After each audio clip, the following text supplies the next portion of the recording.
Everyone. Again, this is Valerie calling in from Metrics Learning. Thank you all for being here for the Word 2013 Q&A webinar. Today on the call we have with us SkillSoft mentors. As you know, SkillSoft is the provider of our Word 2013 training, and we are happy to address any questions that you have. So for the duration of this program, we will be making sure that all microphones are muted because this will be facilitated via live chat. So if you do have any questions, feel free to put them in the chat box here. What I will be doing is going over a brief PowerPoint for those of you who are in the SkillUp Maine program, and then I'll be handing the keys over to our SkillSoft mentors here. So we have Richard and Carl with us today. So we'll get started in one moment.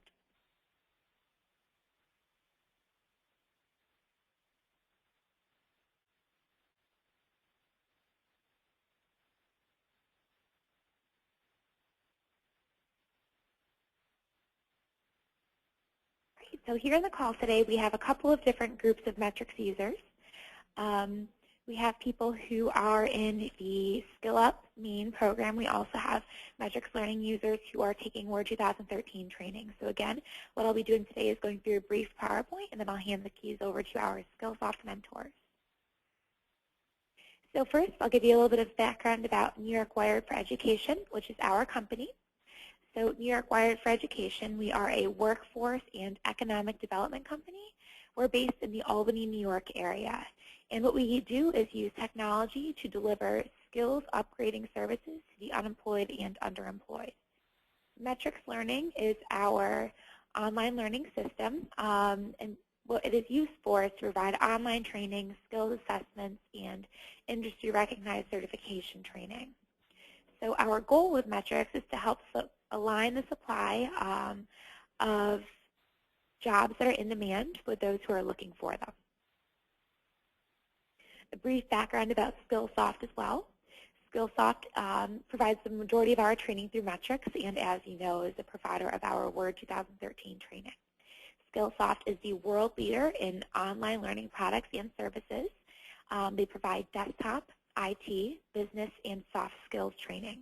They have over 19 million customers worldwide, and SkillSoft is the provider of over 5,000 courses through our online learning system, Metrics Learning. I'm going to speak about the value of certifications. So certifications are becoming increasingly more important for job seekers and employers alike. More and more job seekers and students are using certifications to help open their job prospects. What certifications do is it validates the job seeker's skills, so it also allows employers to validate their skills. For the unemployed, obtaining an industry-recognized certification helps provide a distinct advantage for employment. So for those of you who are participating in the SkillUp Maine program, as you know, this program provides training for Microsoft Word, Excel, or PowerPoint 2013. You have 180-day access to training that is accessible 24/7 from your own computer. In addition, as you know, our training is provided through the Metrics Learning online system, and the training is to help you prepare to take a Microsoft Office Specialist certification. In the case of this is Word. So here is the training for the Word 2013 certification. As you can see, there are 13 courses, and all the training is loaded into your My Plan. So the SkillUp Maine program, the training is the following. So November 6th was the program launch. All of you were registered for Metrics Learning Access. Today, November 19th, is a mentored webinar by SkillSoft. So again, we'll be speaking to our SkillSoft mentors shortly here. For this program, the first individuals in the SkillUp Maine program, the first 100 individuals to complete training by December 1st will be given practice tests to qualify for the certification exam. On December 5th will be our next webinar, will be a certification information webinar. December 8th to 12th, those participants who completed all training will be given a free certification voucher. On January 3rd, we will then be following up with participants for a summary of the results for the program. And we'll be also surveying, seeing your knowledge gain, if you get certification, employment, and your thoughts about the program. So at this point, this concludes everything on my end. What I'm going to do is I'm going to hand it over to Richard, and he is here to address any questions that you have regarding the WORD 2013 training in SkillSoft.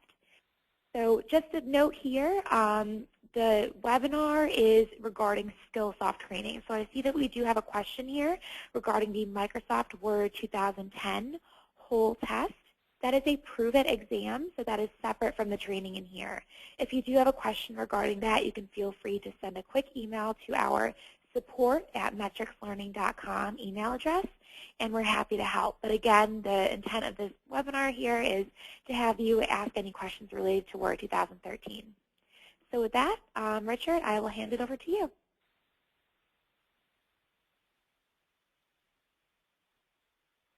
Richard Slavin. I'm one of the SkillSoft mentors. As was mentioned, I'm joined here with Carl Mullen as well. He's one of the other mentors here at SkillSoft. He's going to be helping along as well. Hi, everyone. And as Valerie mentioned, we're going to be answering any questions as best we can throughout the session.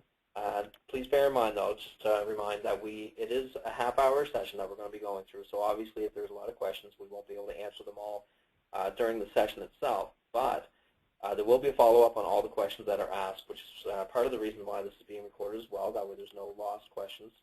So please don't worry if your question isn't answered during the session, because we certainly will be getting to it. In fact, before I start, there was one quick question that was asked, and it was regarding the difference between saving a Word file as a PDF and exporting a file as a PDF. Honestly, other than the chance of something possibly going a little wonky, which means basically you're going to have to experiment with it just to see in regards to formatting, there really is no difference. Your options for saving are going to be the exact same. The layout will be the exact same as far as exporting and saving as a PDF. Shouldn't be any difference. Honestly, we haven't seen any changes as far as the difference between the two, but if you play around, there might be some formatting changes between the two, differences, but we haven't seen any yet. So I would say that they're basically the same thing, just a different option of doing it. Okay, so what I will do is I'm going to get started, and I do have a couple tasks that I'm going to go through on the Word just to get things rolling so you guys can see what we're going to be doing. And I think what I will need to do is just open up Word. And am I able to actually do that right now, Valerie? Yes, sorry, 1 second. I'm just going to, Richard Slavin, here we go. Switching it over to you now. Well, thank you. Okay, you should be good. Okay, so what I will do is I will just bring my Microsoft Word up, and I'm pretty sure everybody should be able to see that. What I'll do is I'll start with the same thing everybody would, just a plain old blank document to start. Common task a lot of people do, just so that way they can have something to start with, is they'll just do a basic import. Kind of like copy-paste, only a little quicker and a little easier. Something like that, you can just click your insert, and it's an object, so of course it's going to be text from a file.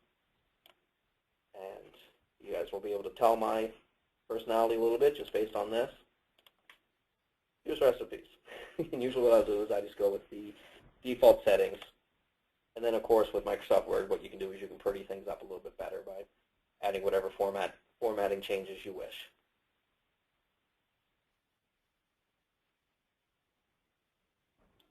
Now, straightforward, brings the text right in the way you would want. You want to change things around a little bit or whatever. One thing you can do is you can highlight your text. I like recipes just because it's a little easier to show what you're trying to do.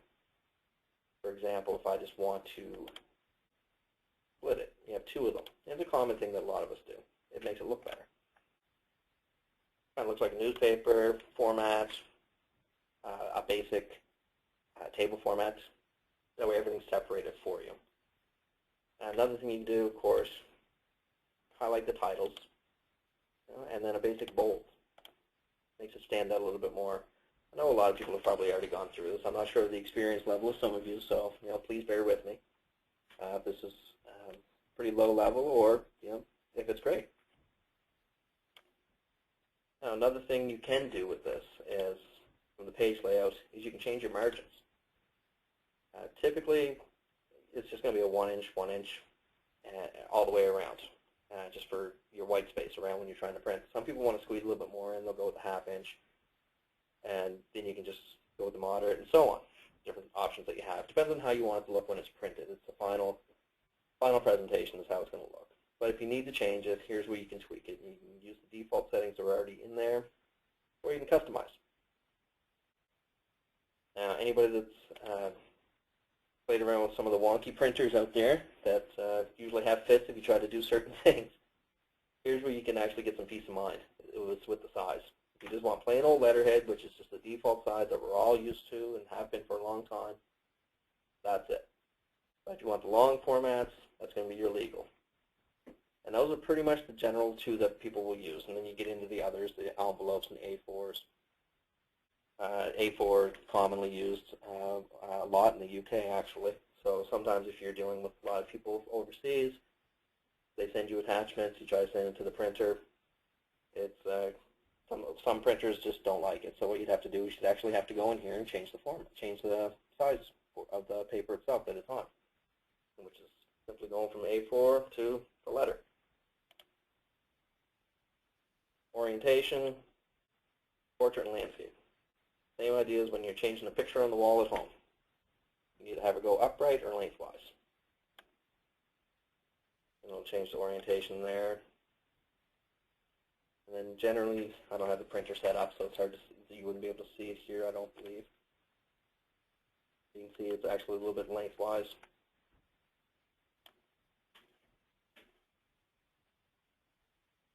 Another thing you can do too, if you want to separate how things go, is you can force page breaks. And what you can do is you would simply go over to a certain point that you want, like let's say I want this one right here. And I can just insert and then a page break. And that's where it's going to cut off for me. You can force one there. Personally, I like to use shortcut keys because I've been doing this for a little while. So I'll do Control-Enter on my keyboard, and it forces one, like this.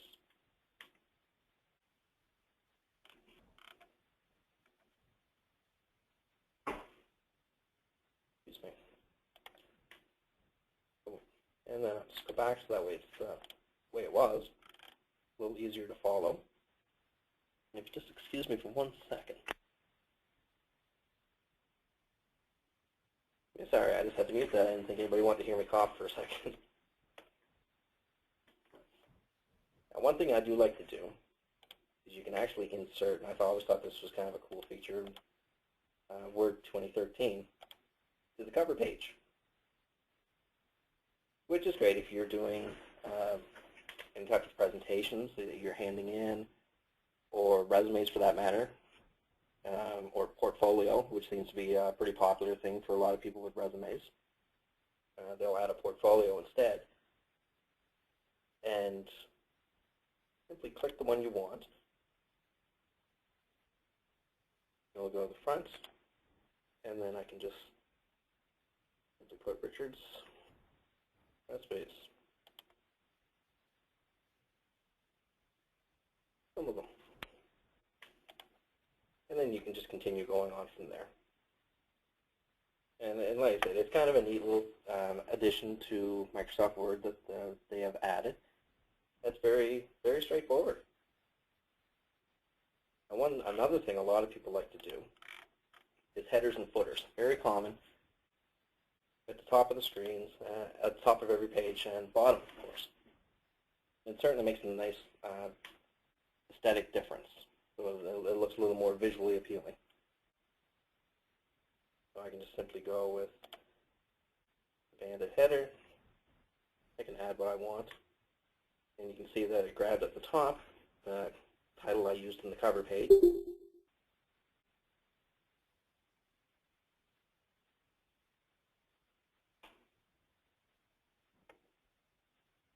And then we can switch right over. We can close that. We can add the footer. And we can go with something basic that matches.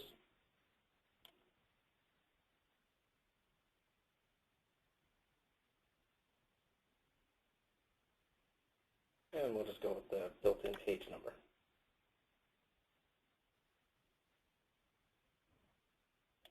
Right like that. And you can see it'll just continue on. It counts pages as you go. You can close that part as well. And don't forget, if you do have any questions, feel free just to ask any that you have, and we are more than happy to answer any questions too.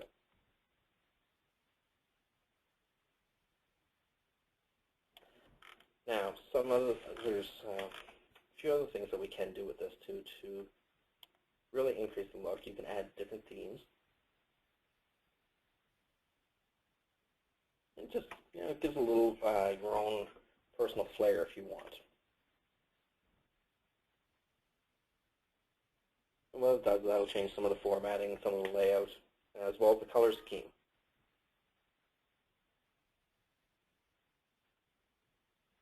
There's the fonts. You can change the font style to whatever you want throughout the document for the theme itself. As you can see, it just changes at the top there.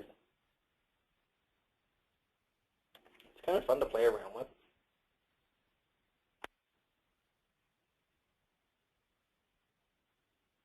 All right.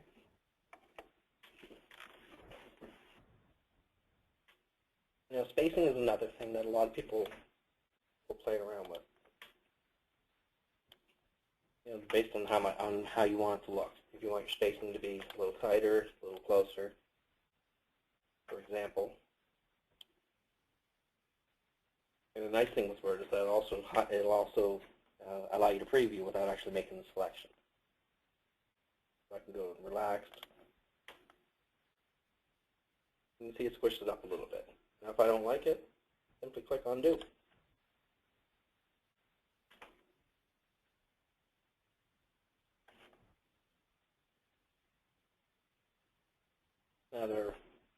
Now, of course, watermark is another area that some people like to play around with. If you've ever seen in the background, it'll say draft or property of X company or X person. This is all they do it with. They just simply add a watermark. So I'll add one of these on here.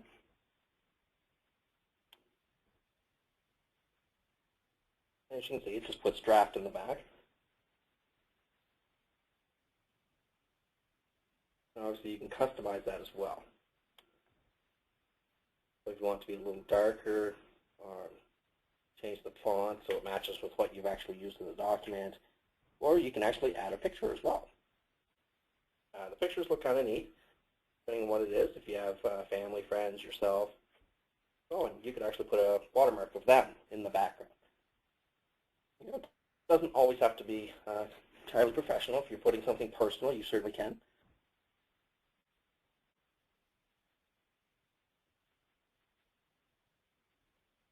Okay, we do have another question there, and Carl's going to actually take a peek at that, and then we will answer for you. Carl's going to be the brains behind the operation. I'm just going to keep talking.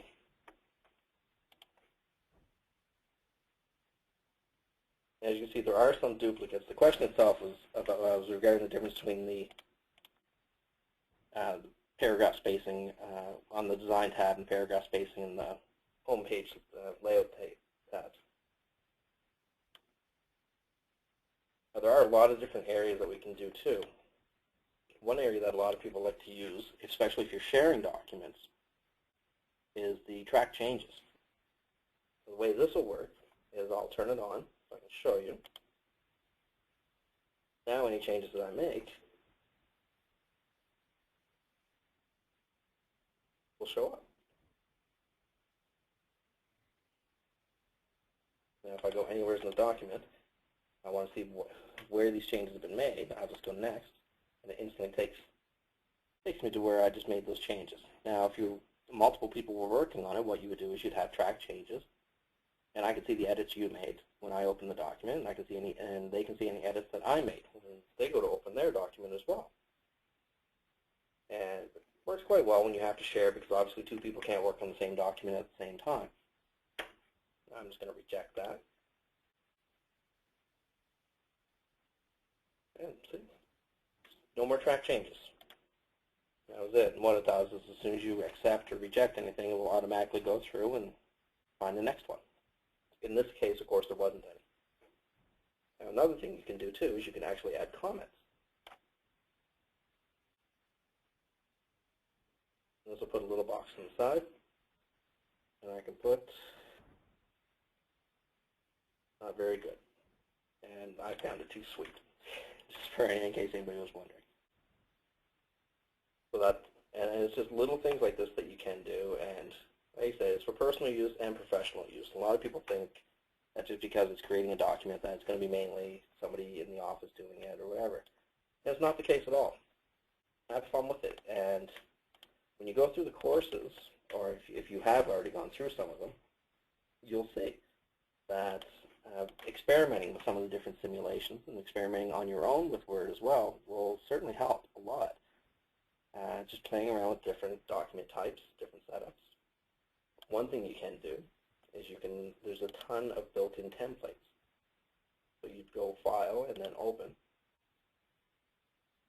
and then you go to Computer.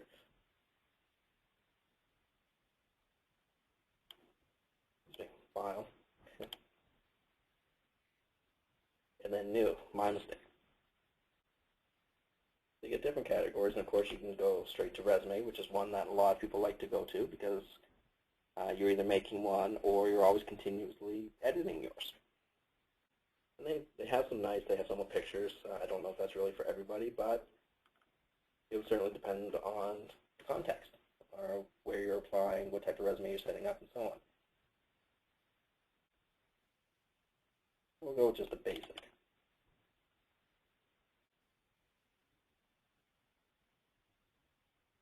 You can see it automatically opens it up, and then you can make any changes straight in. So I can just go Enter, SkillSoft, and then I can put the dates and a different experience I've done with the company, and so on. And of course, I would actually put my name up here.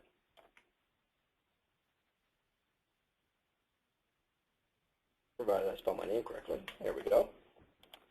And you can continue. Obviously, everybody gets the idea of how to work a template. And one thing you can do is you can create your own templates as well. You can simply open a new document. You can open a blank one.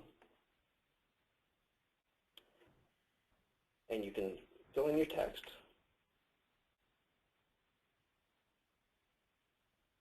Now, obviously, I would add a little bit more to this normally, but I can change the orientation. And then I can change my margins and the overall font as well. So all the font would be in Arial Black at 12.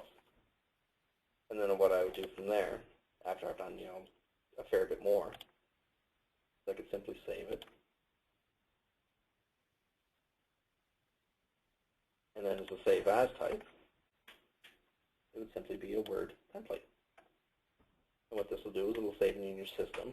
That way the next time you try to open it, you'll see that you have a template called "This is my new resume template."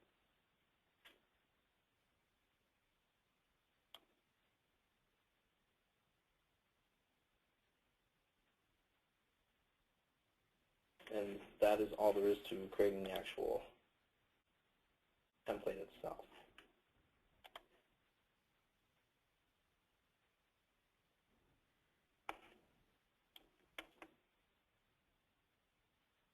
Okay, and design view, another area that a lot of people like to play around with is here. What I'll do is I can highlight a couple areas. And you can click and drag here. Let me close this template. So it makes it a little bit easier. And no, I'm not going to save this one as my resume just yet.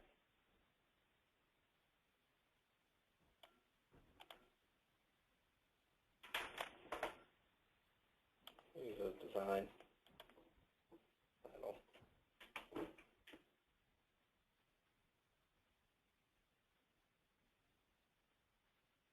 And for the earlier question that we had regarding the difference between where to do the spacing, I mean, the fastest way to change the amount of space between the lines of text or between the paragraphs for an entire document is you're going to use the Design tab, the paragraph spacing option in the Design tab. Now, to change the line spacing for only part of the document, you're going to use the line and paragraph spacing button found on the Home tab. That's the difference between them. And thank you much to Carl for that, because he was actually working in the background to get an answer on that. Just to show that we actually don't know everything off the top of our head, although Carl usually does.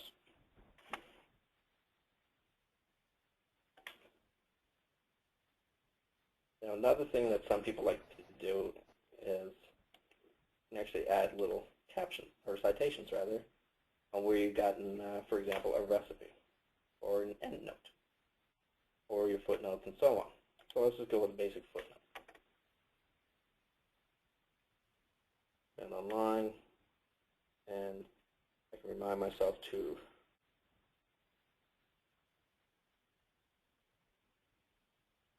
double check the URL, because I cannot remember what it is.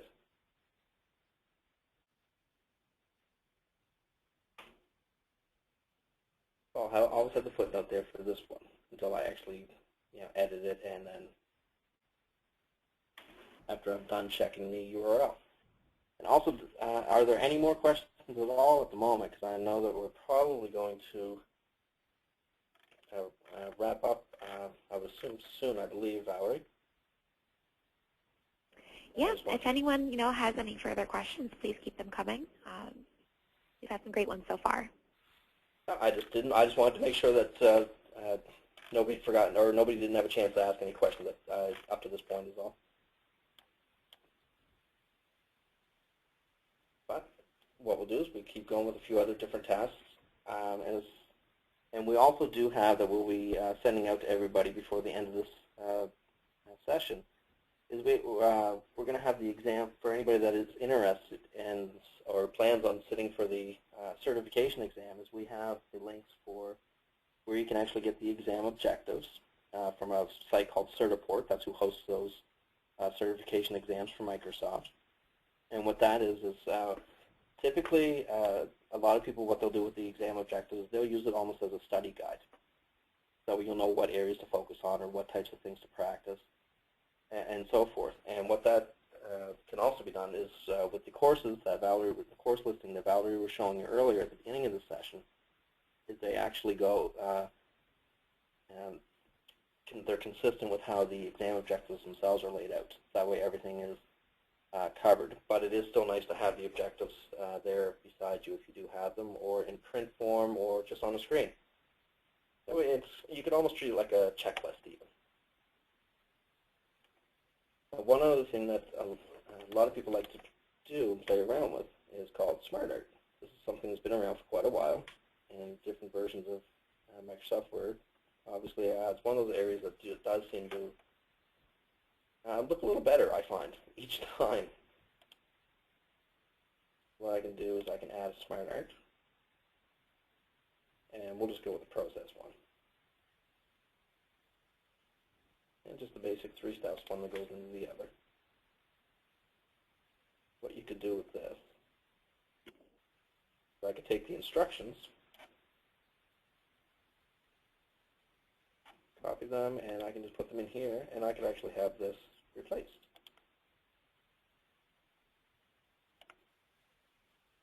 Well, it's not going to let me, but that's okay. I can simply type it. That's no problem at all. And then the next one.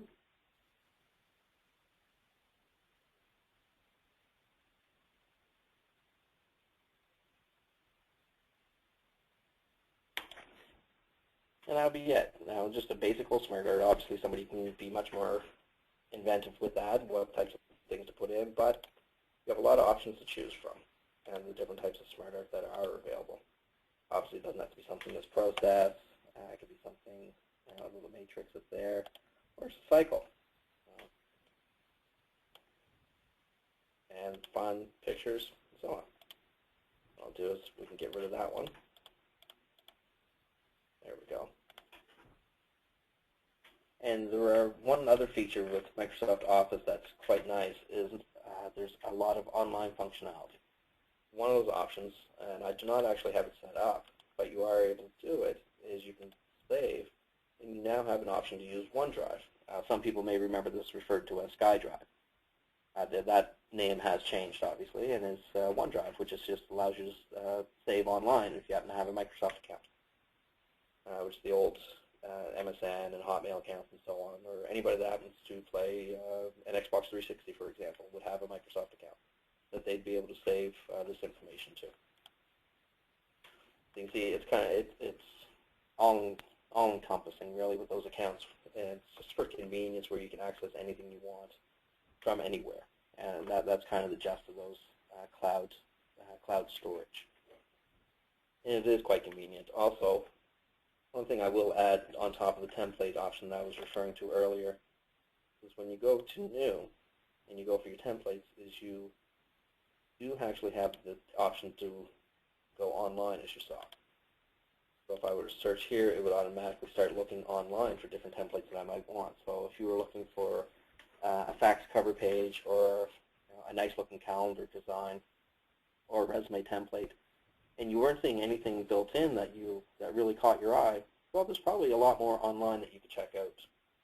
And when I say a lot more, there are probably thousands that you could narrow it down to. They have a huge collection of templates available online on the Microsoft template site, which is where it will search for. Very helpful, very convenient for anybody that's looking for anything along those lines at all. And up to this point, does anybody have any questions at all based on what we were already mentioning on any of the tasks or any of the exam objectives or anything that anybody may have had in mind or already written down? If not, that's quite okay. We can still continue on. Okay.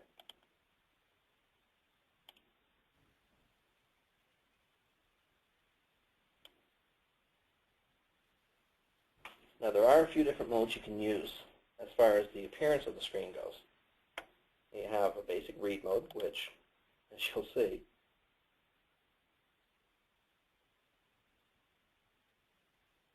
will look very much almost like you're reading a book, which is what it's supposed to kind of mimic.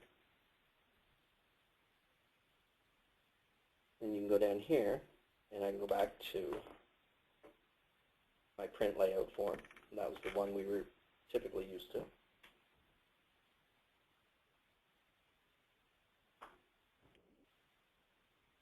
And finally, we have the web layout. A lot of people actually like this for reading purposes as well. It's fairly clean. As you can see, it has a web page look to it, which of course many people are accustomed to, especially if you're using a tablet. I'll go back to the other form. Now, one thing that Carl is actually going to send out to everybody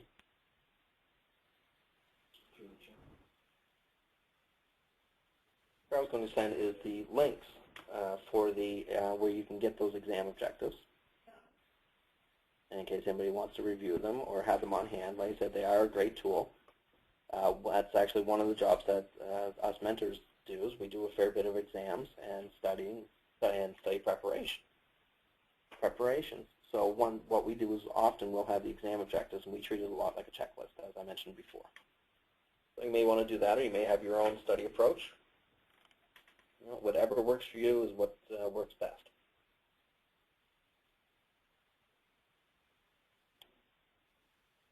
Well, great, Richard. Thank you so much for that link as well.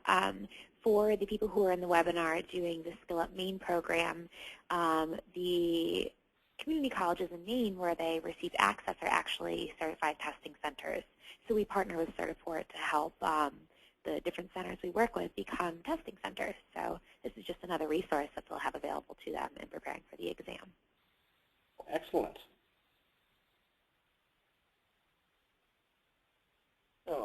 if there was one thing, if anybody had any questions about the exam itself, obviously there's only so much I can say about the exam, but one thing is that the exam itself is task-based. This is all public information that you'll be able to get off online. Is task-based, and Carl also, I think, had a... Yep, I'll provide that link too as well. Yeah, he has a link to a video from Certiport. If Valerie, if it already hasn't been handed out, which it very well could have been to people, and it'll give you an opportunity to actually sample and see visually the layout of how the exam looks on the screen when you're actually going to be doing it, and how they have the tasks all set up, because it's now in a list form where you actually have a checklist of different things that you are required to perform. And the video is very helpful and very informative. And honestly, any extra assets that you can get along those lines, any resources, the more you have, the better. It helps in being much more prepared.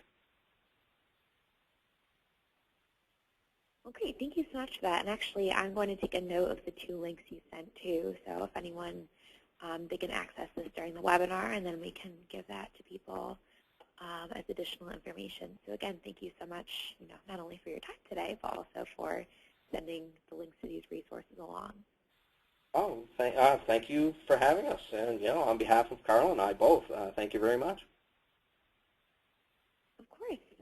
Let's see here. So if no one has any further questions, what we'll go ahead and do is conclude the webinar here. Is there anything else, I guess, Richard, Carl, on your end, or? Oh, I think that was it. Unless, of course, people had any further questions, we'd be happy to help. And also, if there's any other questions, as we mentioned at the beginning of the session, and as you mentioned yourself, Valerie, that, of course, we'd be more than happy to follow up with any other questions, too. I did see a question, Valerie. Somebody wanted the links emailed to them. Is that something that you can provide to those folks, since you have their contact information? Yes, absolutely. So I'm just making a note really quickly of everyone who is on the call here, and I will send those links to you with no problem. Awesome. Well, thank you very much, Valerie. I think that is everything from Carl and I. Of course, and thank you both for being here, and for everyone on the call. Thank you again for attending, and we look forward to working with you through this program. If you have any further questions, feel free to contact us through support, and expect an email shortly with the links to those 2 resources. Have a great rest of your day, everyone.